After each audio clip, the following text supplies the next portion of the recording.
Здравствуйте, друзья! Сегодня у нас 24 июля, понедельник.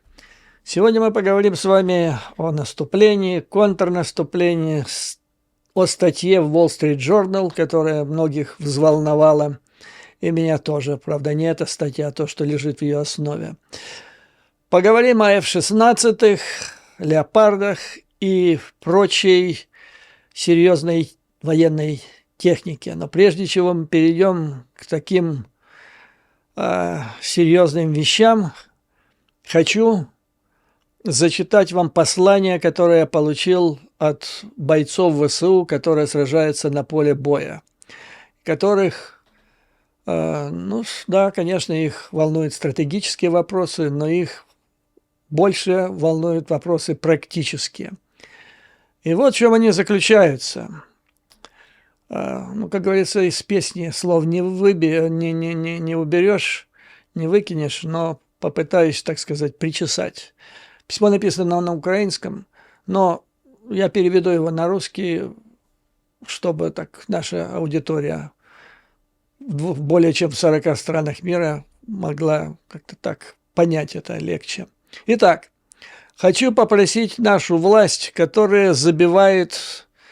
Ну, что она забивает, вы сами знаете, на наши войска, что нам необходимы зенитно-ракетные комплексы малой дальности, которые необходимы, чтобы прикрывать наших воинов на поле боя. У нас уже закончились возможности эффективно это делать. То бишь, для этого необходим вот этот комплекс-аналог ЗРК ОСА-АКМ. И этот аналог – это немецкий ЗРК Roland VT-1. Просьба эта поступила от тех же бойцов, которые в прошлом написали мне, и я озвучил это письмо о потребностях в минометах, которые нужны были бойцам больше, чем танки «Леопард» в данный конкретный момент. И, о чудо! Вскоре они появились, за что бойцы были очень благодарны, стали действовать более эффективно на поражение врага. И они тоже были очень благодарны. Поэтому очень надеюсь, что их услышат власти, которым обращено, значит, это послание. Бойцам необходимы немецкие ЗРК Roland VT-1. Ну, а сейчас перейду к взволновавших многих статье Wall Street Journal, которая была напечатана сегодня, вчера. Очень пространная статья, но статья – это, так сказать, следствие неких событий, о которых я хочу вам рассказать. Статья – это уже не важно, важно, что было до того, о чем я хочу поговорить с вами, потому что это вопрос стратегический, и чрезвычайно важный для победы. Это вопрос о военной тайне. Ну, общеизвестно, что когда наступают боевые действия, в разгар войны, по крайней мере на фронтах, вводится жесткая военная цензура. Я вспоминаю, как воевали американцы в Афганистане, до этого с Ираком, с режимом Саддама Хусейна. Там были аккредитованы при этом, при американских вооруженных силах были аккредитованы американские корреспонденты. Из иностранных там можно было найти очень небольшое количество аккредитованных, повторяю, корреспондентов из союзных государств, натовских, причем из самых крупных средств массовой информации. И сообщения, вот даже американских корреспондентов, ну, они такие причесанные были. В основном они руководствовались сводками командования американских войск и рассказывали о том, что уже свершилось. Но это не были репортажи как бы изнутри, которые показывали бы всю подноготную американской армии.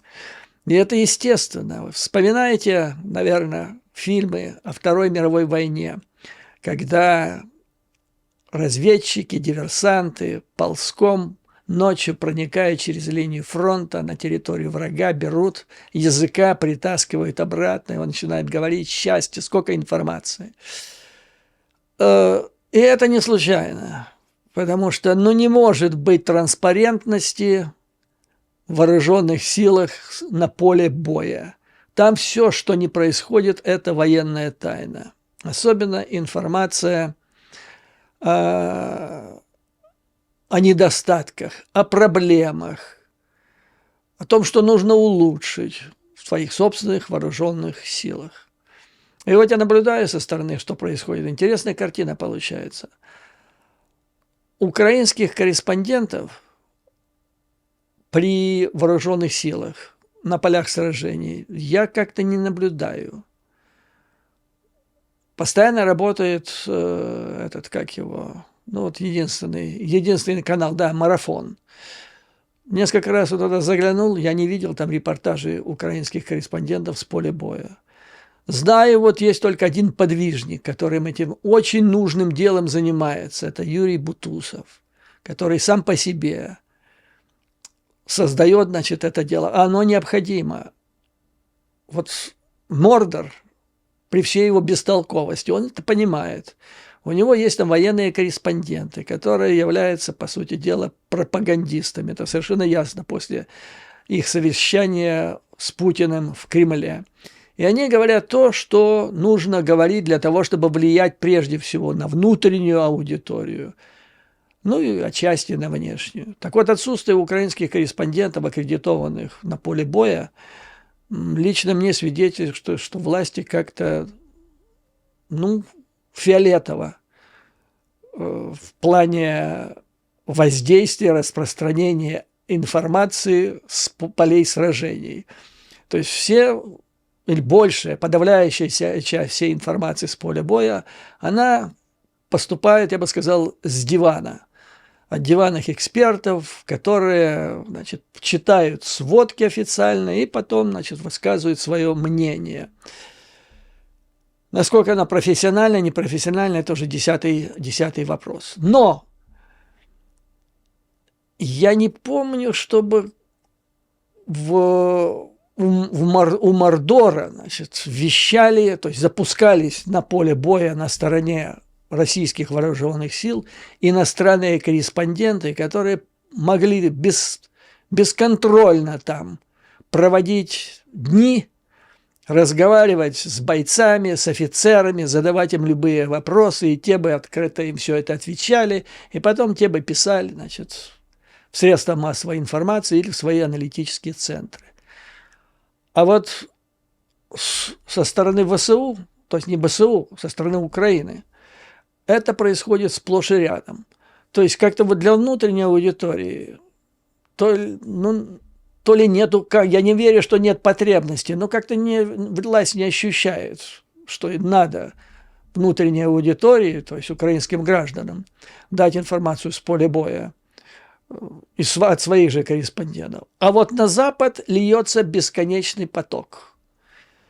Европейские газеты, американские издания. То есть там полная транспарентность. Я не помню, чтобы вот то, что и так, как писали американские и британские журналисты, французские с полей сражений Украины, я не помню, чтобы американцы вот до такой глубины освещали боевые действия о своих собственных войсках во время своих войн в Афганистане и в Ираке. То есть там была цензура какая-то, там были рамки. Здесь же полная вольница. Значит, открыты двери. Заходите, дорогие, беседуйте, смотрите что угодно, пишите что угодно. И это потрясающе. То есть почему нет цензуры? Почему? Ведь есть понятие военная тайна. Идет самая крупная война со Второй мировой войны в Европе. Кровь льется рекой. Десятки тысяч жертв. Решается вопрос о существовании Украины. И все открыто. Узнавай, смотри, пиши, что тебе вздумается. Я имею в виду для иностранных журналистов. Ведь по большому счету, вот если бы в рамках спецслужб Украины была военная контрразведка, которая занималась бы делом, то есть типа особиста, который был в советской армии, они бы с ума бы посходили от того, что вот сейчас творится. И почитав то, и проанализировав то, что пишут иностранные корреспонденты после своих поездок в Украину. То есть на поле, вернее, не Украину, а на поле боя. И я понимаю, и все понимают, необходимо освещение со стороны ВСУ в западных средствах массовой информации, чтобы вызвать... Но нужно такое освещение, чтобы оно вызывало симпатии, раз, чтобы оно помогало расширить круг наших сторонников Украины и уменьшить количество наших противников, чтобы, не дай бог, не дать информацию или повод для противников развить их кампанию, направленную против Украины. То есть вот для этого нужно иметь аккредитованных, как вот есть телеканалы в центре. Хотят они устроить поездку на поле боя, пожалуйста, значит, дали им это разрешение в сопровождении. Ну и хорошо бы, чтобы там на местах люди, которые будут с ними говорить, вообще надо ограничить, чтобы не все говорили, а там, выбрать одного-два человека, которые бы проводили для них брифинги. Ну вот и все нормально. Есть замечательные представители вооруженных сил Украины, которые занимаются этим делом. Вот, допустим, госпожа Гуменюк из командования «Юг». Она прекрасно могла бы организовать такую работу. Или там должно же быть в Украине какое-то министерство, которое занимается этим делом. Но нельзя пускать дело на самотек. Вот на фоне этих событий в расположение ВСУ прибыла команда из 3 искателей приключений. Это относительно молодые люди, 2 из них совсем молодые, другой такой среднего возраста, 2 американцев и 1 поляк. Люди такие, значит, особенно вот самый главный, который стал источником вот этого всего шума, который потом выплеснулся на странице Wall Street Journal. Значит, поляк, он проработал в Janes, это серьезное издание, лондонское, самое авторитетное по военным вопросам. Ну, работал. Потом началась война, и он смекнул, что это его шанс. Он перебрался в Польшу обратно, создал себе компанию консультативную, которая за прошлый год заработала аж целых $90 тысяч. В этой компании 1 человек, он сам. Другой человек по фамилии Гади, Франц Штефан Гади. Он работал в 2 крупных центрах. Это Лондонский международный институт стратегических исследований. Это считается один из 3 крупнейших, самых солидных в Великобритании. И базирующийся в DC, в Вашингтоне, Центр новой американской безопасности. Тоже очень серьезное заведение. Парень молодой, я даже не знаю, ему лет 40 есть или нет. Никто из этих 3 не имеет военного образования, не служил. То есть это такие книжные, я бы сказал, черви, ну, в хорошем смысле слова. Они по книжкам все это изучали. И когда они приехали, написали отчет, там была, значит, интересная фраза. Один из них пишет, главный, вот это Гэди, или в интервью это он сказал, что все изучают на диване, по интернету и комментируют события на фронтах Украины. А надо это делать с места событий. И вот они туда двинули. Их главная цель будет потом использовать это все в своих профессиональных интересах. До этого они были, никто фактически, до начала войны. С начала войны они как-то так раскрутили себя, не то чтобы страшно, более-менее. Но после возвращения из Украины они станут корифеями. Это люди, которые там побывали. То есть они поехали туда со своими личными, профессиональными и карьерными интересами. И их туда пустили. Не просто там на какое-то интервью. Судя по тому, сколько они там пробыли, ну, наверное, неделю, не меньше. Они там болтались, где им заблагорассудится. Говорили, с кем попало. И добрые души украинцы раскрывали сердце. Ну как же, приехали двое из Америки, один из Польши, типа союзники. Если бы это приехали консультанты, понимаете, не журналисты, а консультанты, цель которых была бы на месте собрать информацию, оценить ее и дать потом дельный совет, это одно. Но это люди, повторяю, они приехали без всяких обязательств, они приехали удовлетворить свое профессиональное любопытство и продвинуть свою карьеру. Я вспоминаю, и вы, наверное, помните, когда я вам комментировал статью из журнала Newsweek о том, как ЦРУ работает в Украине по Украине, то они там говорили, что испытывают очень большую нехватку, недостаток информации из Украины, в том числе от украинских спецслужб. Военная разведка вообще им ничего не дает, это ЦРУ. А тут зашли, пожалуйста, снимай информацию. И они сняли.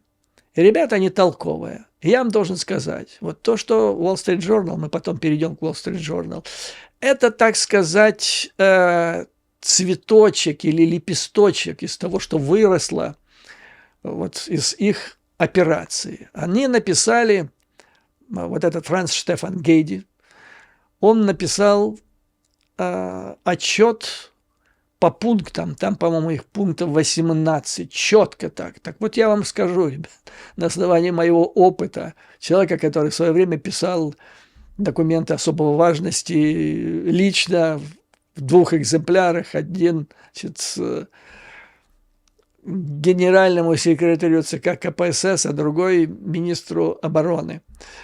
Так вот, то, что написал вот этот господин Гейди, его можно брать, ставить гриф особой важности и отсылать его в Кремль Путину. 2-й экземпляр может быть Патрушеву. Шойгу не надо, потому что он болван, он ничего не понимает, наверное. А вот Герасимова, может быть, можно было бы. То есть это, если это правда, то это глубочайший по своей аналитике документ, который несет колоссальный негативный заряд для Украины. То есть для Украины это убийственный просто документ. Вот так оно получилось. Приехали, поговорили, собрали информацию без всяких обязательств, потом написали, если бы они это предоставили, опять-таки, я говорю, вот украинскому правительству или ВСУ, если бы была какая-то договоренность, это одно дело. Если бы они это предоставили для Пентагона, окей, и это бы я понял. Для ЦРУ бы они это написали, и это я понял. Но они это сделали из карьерных соображений. Они это зафигачили, извините за выражение, иначе не могу назвать. Они это зафигачили в интернете. Путину, пожалуйста, читай. Я уверен, что его зачитали этот отчет до дыр там в Москве, до дыр.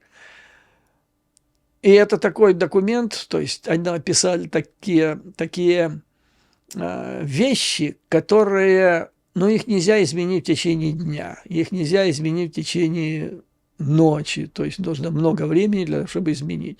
Слава Богу, я так понимаю, что не все тут правильно, и есть более квалифицированное мнение, которое думают иначе, но, значит, вот я вам хочу, значит, пройтись, чтобы вы поняли, о чем вообще здесь документы, почему он страшен для Украины. Запустили, значит, казачков, которые вот подготовили дедушке сюрприз. Wall Street Journal мне присылает, там написано, американцы знали еще в начале года, что есть проблемы, и вооруженные силы Украины встретят проблемы в контратаке, и тем не менее, значит, допустили эту контратаку. Доклад совсем о другом. Wall Street Journal добавила и, ну, подменила, я бы сказал. То есть они не написали, не изложили по сути этот доклад. Они использовали сам факт доклада, чтобы написать, что-то свое. А Wall Street Journal, я вам напомню, это, значит, издание, солидное издание, которое входит в империю Руперта Мердока. Это вот в этом смысле то же самое, что Fox, канал Fox. И во время президентства Трампа Wall Street Journal топила, как модно сейчас говорить в Мордоре, то есть поддерживала Трампа. Но потом Мердок рассорился с Трампом, они разбежались. Но пока не разбежались, Wall Street Journal была на стороне Трампа, а сейчас уже началась предвыборная кампания, которая, значит, Wall Street Journal и не применула воспользоваться этим докладом. Так вот, смысл, значит, статьи Wall Street Journal, так по большому счету был, это вот администрация Байдена виновата, они знали, что там происходит, что русские подготовились встретить это контрнаступление, и поэтому недостаток оружия, и как могли допустить. А я вам сейчас расскажу, о чем на самом деле доклад. По большому счету, смысл доклада сводится к следующему. Главная причина неудачи ВСУ, извините, то есть я сейчас буквально цитирую, потом я пройдусь буквально по пунктам. Я хочу, чтобы вы знали, как делается ИПСО, а это даже не операция, это диверсия, я бы сказал, информационная против Украины, которая, я не утверждаю, что она делалась специально, она так получилась из-за головотяпства тех людей, которые допустили вот эту великолепную троицу на фронт со стороны вооруженных сил Украины. Так вот, значит, основная проблема в чем? Враг, то есть Мордор, создал глубоко эшелонированную оборону. Ну, что там дальше эшелонировано, тут они даже не анализируют, потому что смысла нет. Главное, мины, вот с чем столкнулись. Но даже не мины главное, потому что большой урон, потери ВСУ в начале наступления понесли, даже не дойдя до этих мин. Но, тем не менее, давайте остановимся на мине. Ну, а кто о них не знал? Я надеюсь, что господин Буданов, чьей прямой обязанностью было выявлять информацию, что делает враг на южном, так сказать, фронте. Потому что господин же Буданов нам обещал, что... Или это другой там представитель из ОПУ обещал, что в мае месяце или летом, во всяком случае, он следующее интервью будет давать уже в Ялте, а Буданов так высказывался, что где-то летом солдаты ВСУ уже омоют свои ноги в бухтах Севастополя. То есть должен был бы знать, что там мины закладываются, что там 3 линии, или, говорят, даже 6 в некоторых районах обороны возводятся. То есть ни для кого это не было секретом. И ни для кого не было секретом, когда американцы говорили, что мы готовим 17 новых бригад, тренированные по методике НАТО, которые, значит, будут обладать соответствующим мастерством воинским, плюс боевой дух, плюс это патриотизм, то, чего нет у Мордора. И мы с вами здесь подчеркивали, ссылаясь на Наполеона, на которого ссылается в Пентагоне, что боевой дух по сравнению с материальными железками – это 3 к 1. Ну, на это был расчет. Значит, итак, мины, за ними поля.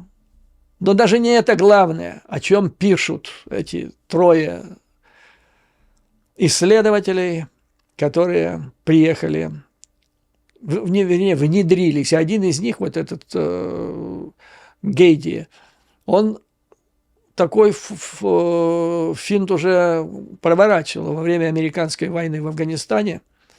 Он, как пишется, embedded, то есть он внедрялся в группировки, в частности, курдов, и как бы так высматривал, изучал ситуацию со стороны. То есть это почерк разведчика, по большому счету, или же рискового, такого амбициозного исследователя. Так вот, значит, по его словам, основная проблема контрнаступления в том, что украинцы не умеют воевать. Вот так вот, господа. Ни больше, ни меньше. Но он расшифровывает. То есть подразделение ВСУ, начиная от отделения, взвод, рота. То есть это вот именно тот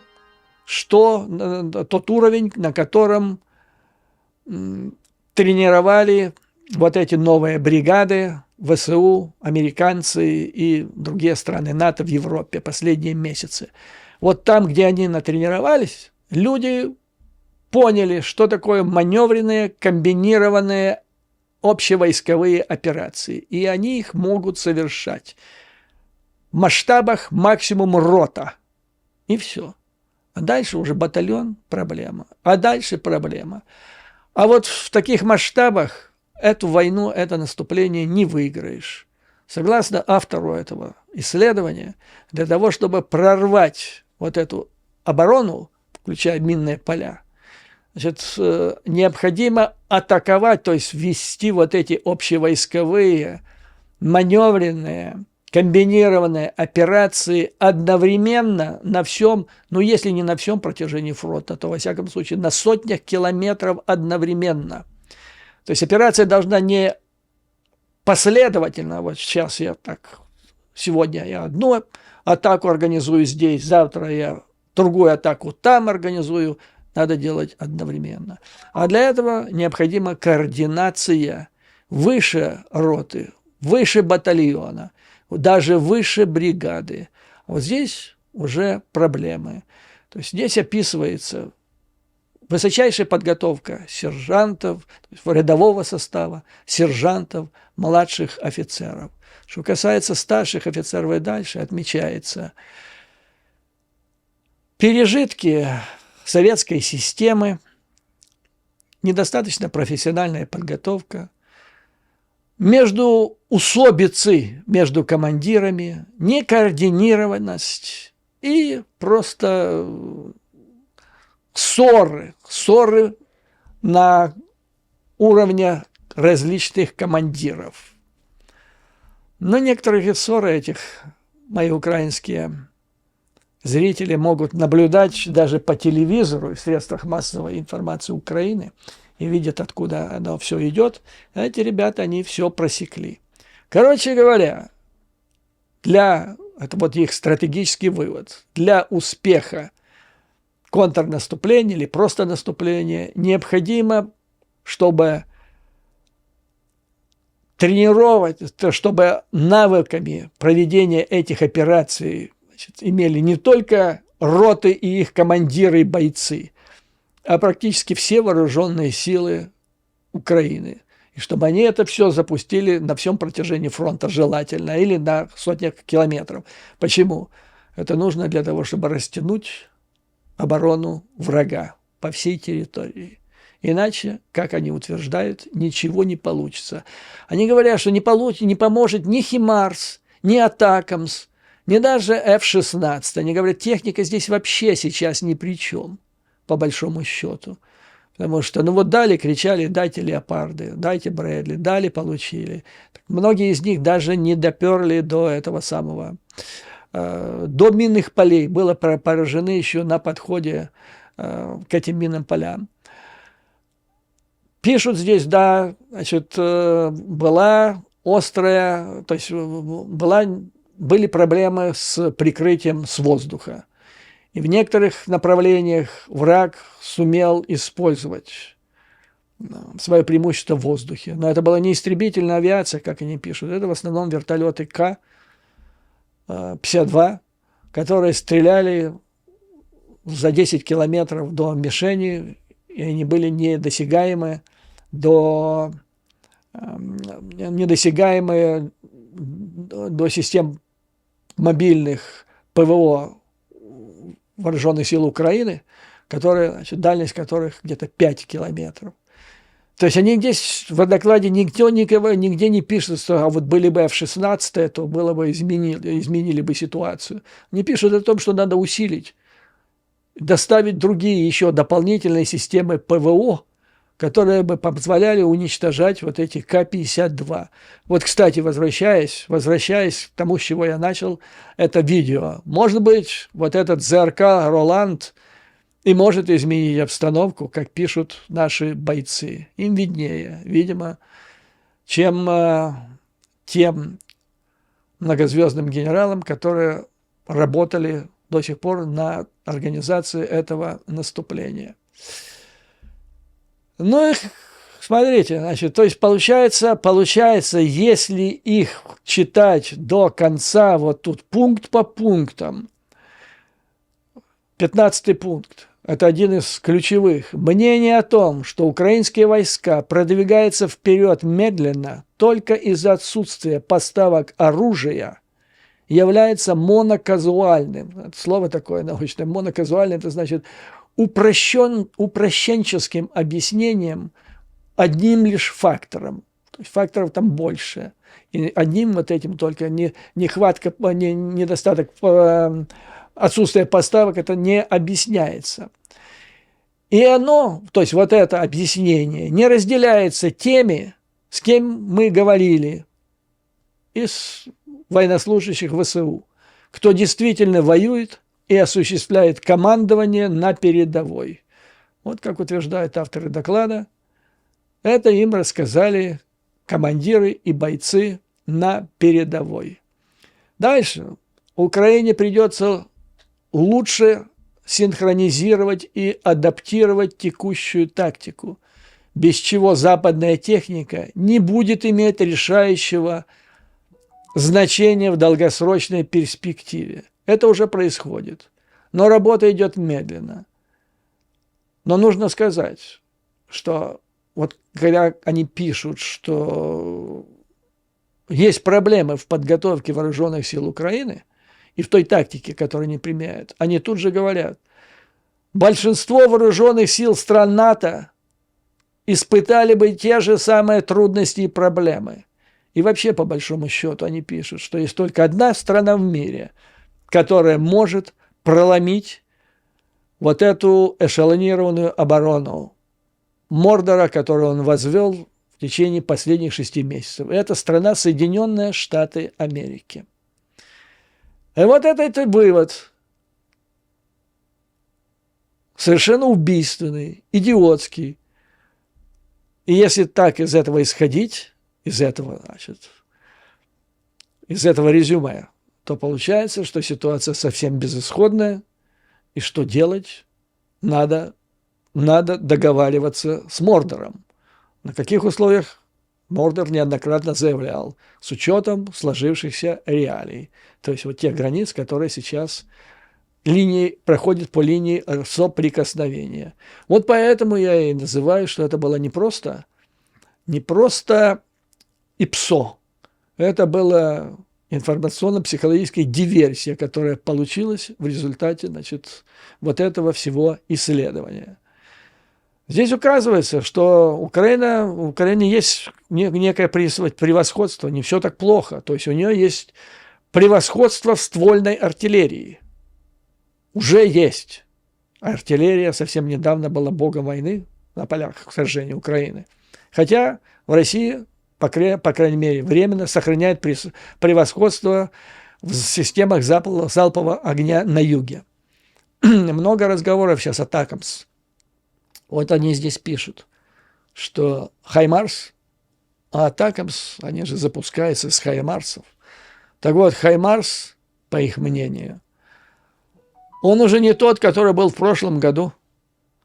И Мордор научился его нейтрализовывать, во всяком случае, существенно снижать его эффективность при помощи системы радиоэлектронной борьбы РАС и при помощи эшелонированной многослойной системы противовоздушной обороны.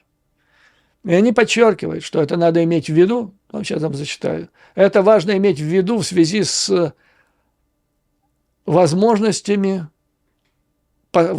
последствиями поставки АТАКАМС. То есть смысл сводится к тому, по их мнению, даже атакамс, если сейчас им поставить в связи с вот этими двумя факторами РЭБ и многослойная эшелонированная противовоздушная оборона Мордора, сделает эти атакамс не так эффективными, как многие это считают. И тем не менее, то есть вот вам стратегический вывод, который они сотворили, посетив, не знаю, кто им дал разрешение, кто с ними работал.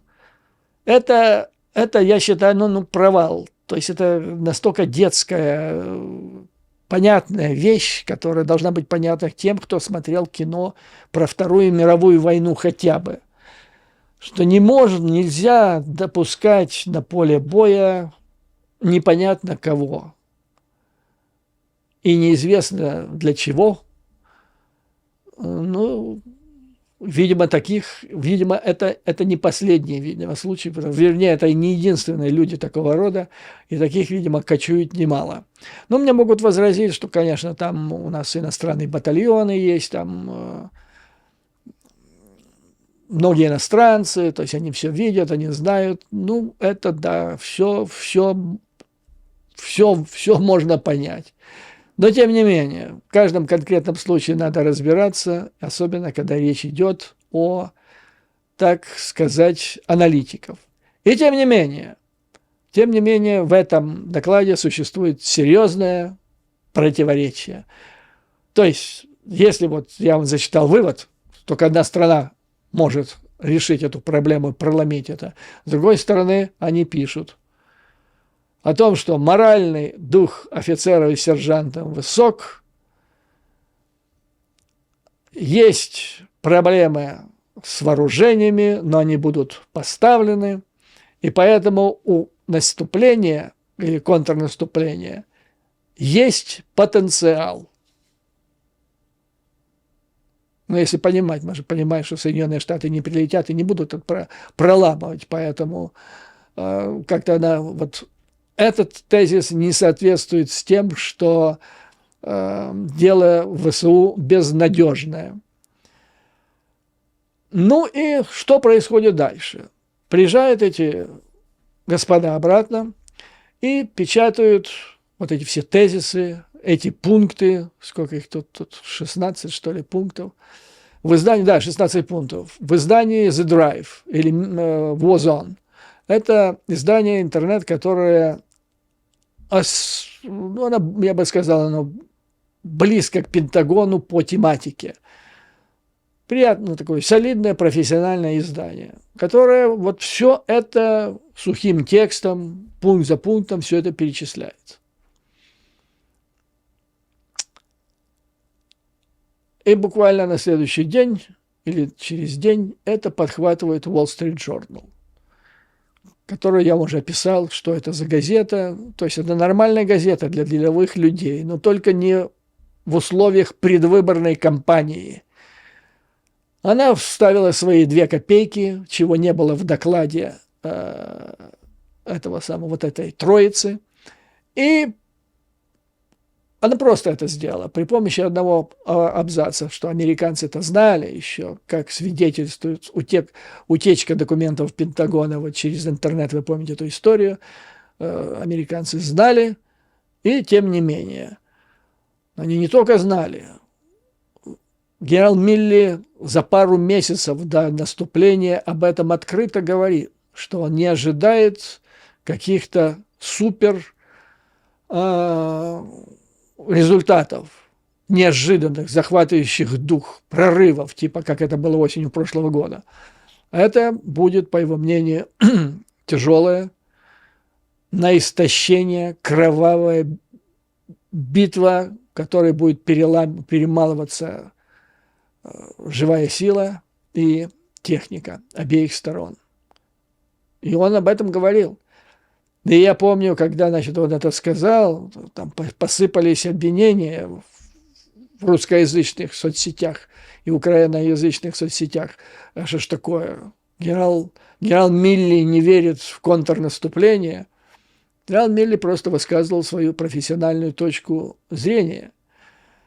И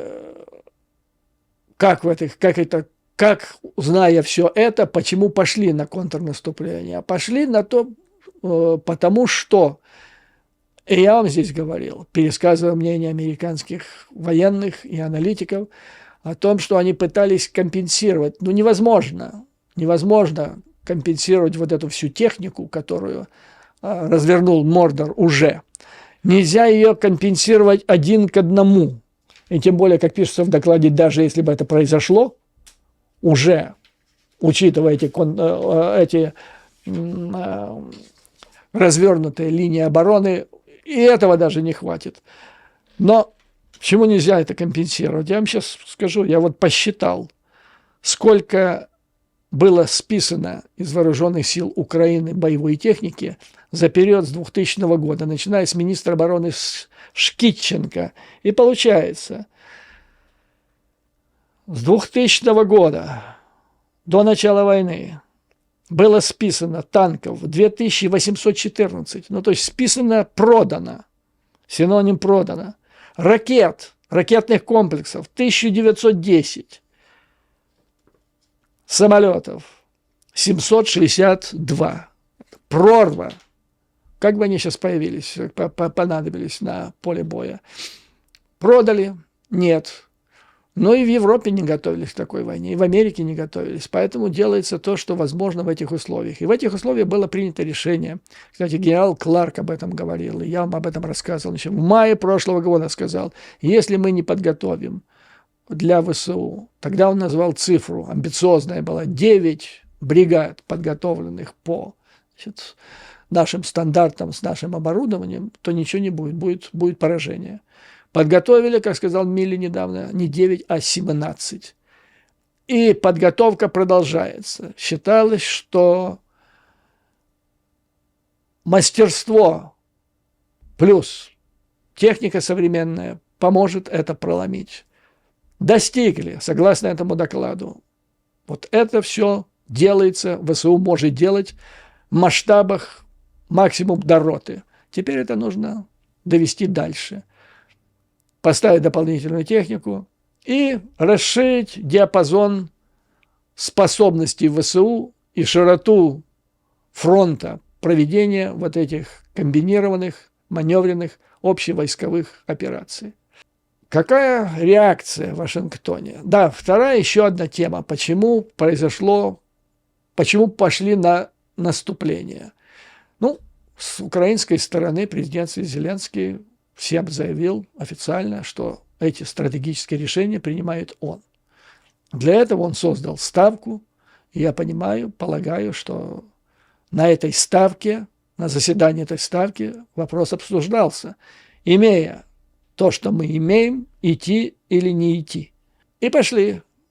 И неоднократно писали и украинские источники, говорили украинские источники в Ютубе, на различных каналах, и писали об этом в западных источниках, что Украина хотела показать, что они могут после долгого, так сказать, затишья и патовой такой ситуации на фронте, хотели показать, что они способны наносить сильные удары по врагу в преддверии приближающейся президентской кампании в Штатах и приближение к осени, когда нужно будет просить Конгресс о выделении дополнительной помощи.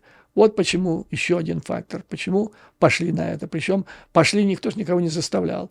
Зеленский принимал это решение.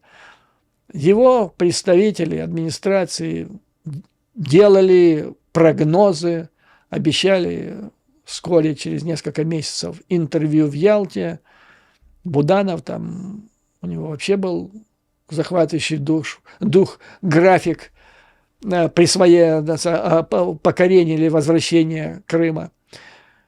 Хотели просто продемонстрировать из практических интересов. И это можно понять, потому что действительно вопрос стоял остро. Республиканцы, особенно вот эта отмороженная фракция МАГА, они уже предпринимали попытки затормозить помощь Украине, и они ее же предпримут осенью, когда полностью закончатся вот эти 6,2 миллиарда, которые обнаружим, которые были по состоянию где-то 1,5 месяца назад. Но реакция вот на этот доклад и на Wall Street Journal очень благоприятная в Вашингтоне. То есть никакая. Никакого шума, никакого крика.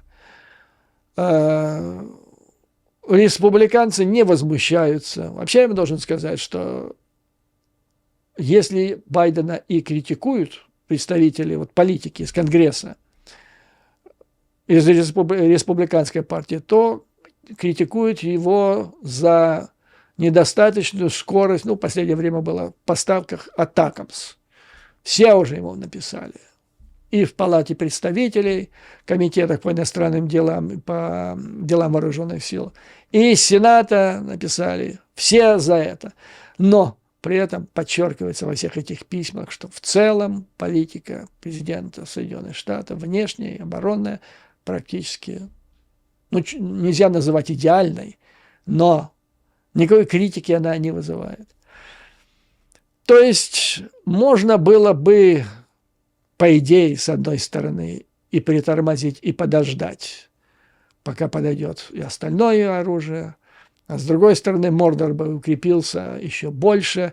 То есть тут настолько много факторов, которые не поддаются полностью оценке даже со стороны искусственного интеллекта, о котором мы говорили в последнее время. По этому поводу, значит, я вам говорил, в Америке существует такое понятие среди военных, что все планы кампаний, боев, они работают до первого выстрела.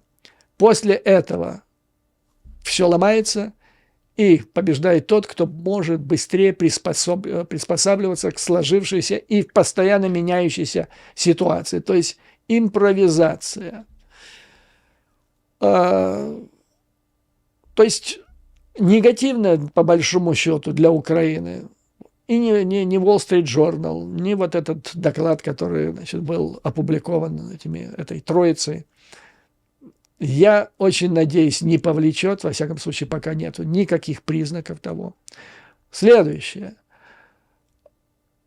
После того, как это было опубликовано, ну, Wall Street Journal я вообще не считаю, это такая, понятно, что это пропагандистская статейка была, в русле набирающей те темпы президентской кампании. А вот этот доклад.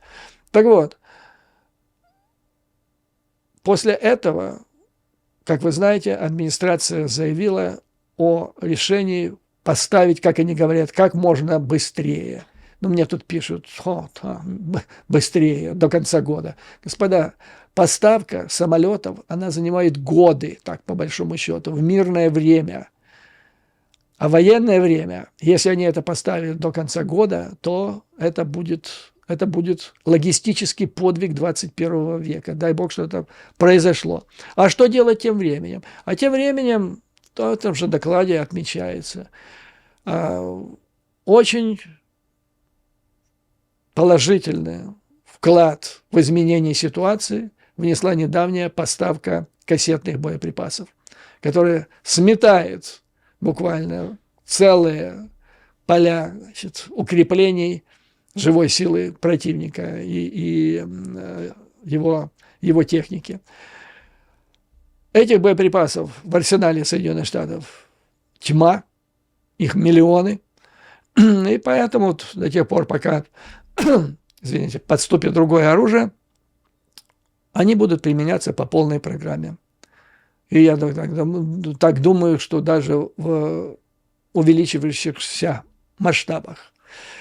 Вот такая, господа, ситуация, из которой нужно сделать несколько выводов. Первое. Вот эта транспарентность для иностранных граждан, непонятных, от которого непонятно, что можно ожидать, надо прекращать. Потому что, ну, вот этот доклад, он был подарок. Подарок для Кремля и для ведомства оленевода Шойгу. Нужно навести в этом деле строжайший порядок, причем как можно быстрее. Военная тайна, она должна быть неприкосновенной. Без нее победа просто невозможна.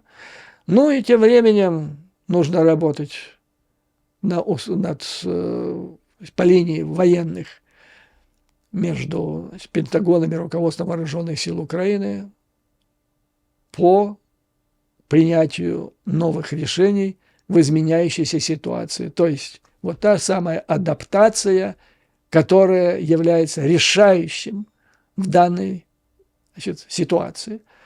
Будем, вернее, не мы душой будем с ними. Адаптироваться будут вооруженные силы Украины. И надеюсь, что успешно. Потому что при всем том, в докладе отмечается очень плохое моральное состояние вооруженных сил, то есть живой силы противника. Да, они возвели там эти обороны, линии Суровикина, но за этими укреплениями там царит разброд и шатание. И ситуация ухудшается и там, и ситуация ухудшается в Российской Федерации.